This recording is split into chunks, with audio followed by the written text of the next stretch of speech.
Bueno, todo empezó durante la pandemia. Durante la pandemia yo tuve una voracidad lectora enorme y entonces empecé a descubrir que en las novelas, que son una de mis pasiones, había muchas referencias al deporte. Entonces empecé a preparar lo que antes llamamos fichas, que ahora son otra cosa, pero bueno, son fichas. Entonces empezaba a apuntar las frases que me llamaban la atención o a subrayar el libro y a tomar nota de las páginas. Entonces, de pronto al final de la pandemia me encontré con que había un bloque y pensé escribir un artículo para una revista o alguna tribuna de opinión, pero seguí leyendo y vi que aquello iba incrementándose y a través de unos o de otros, hablando con los amigos que más les gusta la novela, pues fui descubriendo que quizá tuviera la dimensión del libro.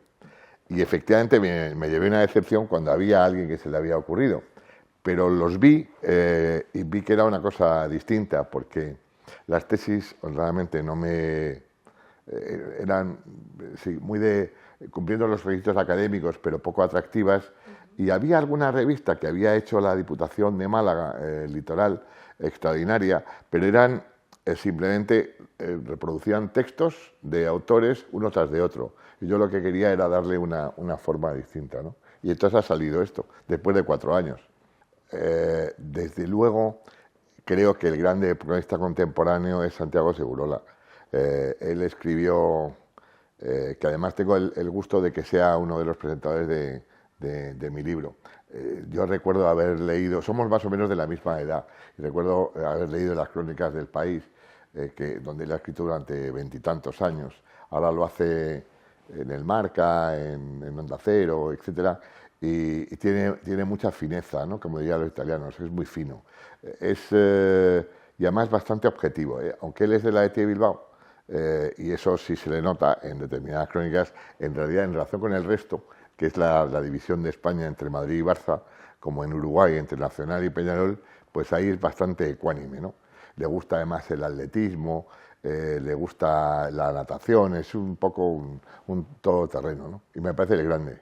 A ver, si recordamos el Mundial de Sudáfrica, y si recordamos las Olimpiadas de Barcelona en el 92, probablemente han sido estos los dos momentos de mayor, si utilizamos un término de modé, de mayor exposición de patriotismo, o de otros lo llamarían nacionalismo español, mayor expresión de pueblo unido, digamos, detrás de una bandera o de un concepto, ¿no?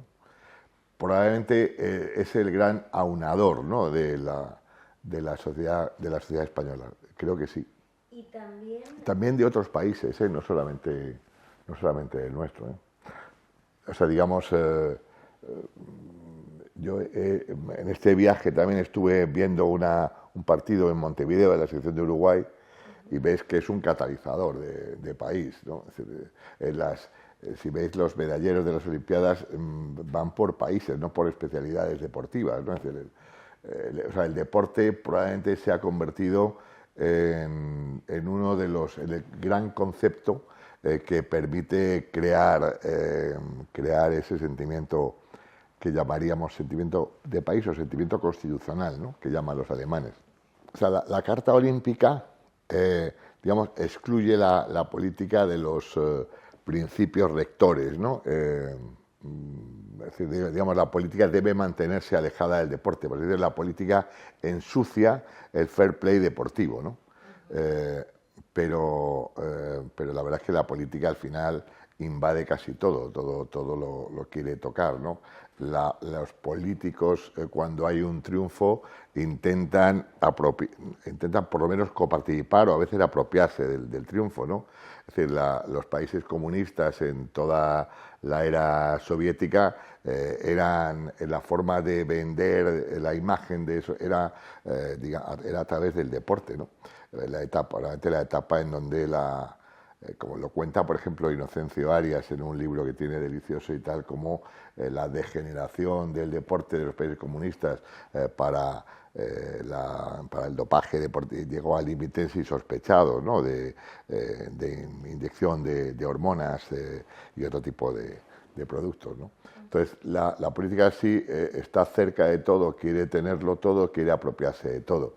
Y fundamentalmente los regímenes autocráticos, ¿no? Es decir, mucho más que los democráticos. Y te pongo el ejemplo de un señor que por edad no te suena, pero que es uno de los grandes fondistas de la historia, que era checoslovaco, se llama Emil Zatopek.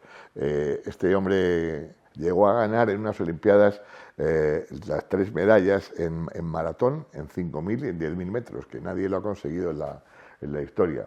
Emil Zatopek se convirtió en el símbolo de la dictadura comunista checa, ¿no? Hasta que un día se le ocurrió hablar a favor de un reformador que se llama Dubček, era y entonces los gobernantes le obligaron a irse a una ciudad pequeña, a trabajar en trabajos secundarios, y prácticamente al final de su vida tuvo que abjurar de aquella voluntad reformista política y volvió a hablar bien del Partido Comunista, del gobierno comunista, ¿no? Para sobrevivir. Pues mira, yo gracias a Dios tengo una casa grande. Entonces, y yo además todos los libros los leo en papel. No concibo el libro electrónico. Bueno, pues, hombre, puedo tener... los libros por así decirlo, jurídicos los tengo aquí en el despacho, ¿no? Pero los libros, la literatura la tengo en casa. Entonces, pues, poesía, novela, ensayo, o ensayo normal, historia, pues puede ser 2.000 o 2.500 libros, sí, seguro. Pues yo diría que a mí me resulta mucho más divertido escribir un libro. Lo he pasado extraordinariamente bien. Disfrutas, te recreas, porque es un poco hacer un paréntesis en tu vida para hacer algo que sea diferente. A veces cuando nos concentramos mucho en nuestro trabajo, perdemos un poco el sentido de las cosas. Y creo, sinceramente, que escribir un libro sobre algo distinto a lo que es tu vida te permite darte más capacidades para escribir una sentencia. ¿Cuál es la regla fundamental del deporte? Sí, la regla fundamental del deporte es jugar limpio, ¿no? Por ejemplo, que no se sepa de antemano el resultado, que no haya manipulación del resultado, que haya un trato deferente hacia el adversario, también incluso hacia el árbitro. Entonces, lo que yo me gustaría es que siempre el juego limpio también perviviera en el mundo, en el resto de los mundos, no solamente en el deporte, ¿no? Hoy hubo un acuerdo, vamos a ver, una propuesta que se hizo para que se encomendara al secretario general elaborar un acuerdo para el reparto de las ponencias. Acuerdo que una vez preparado y aprobado se debía publicar en el Boletín Oficial del Estado. Entonces está en manos del secretario general, pues acordó esa encomienda al secretario general y estará, yo pienso que ese acuerdo estará antes de finalizar el año.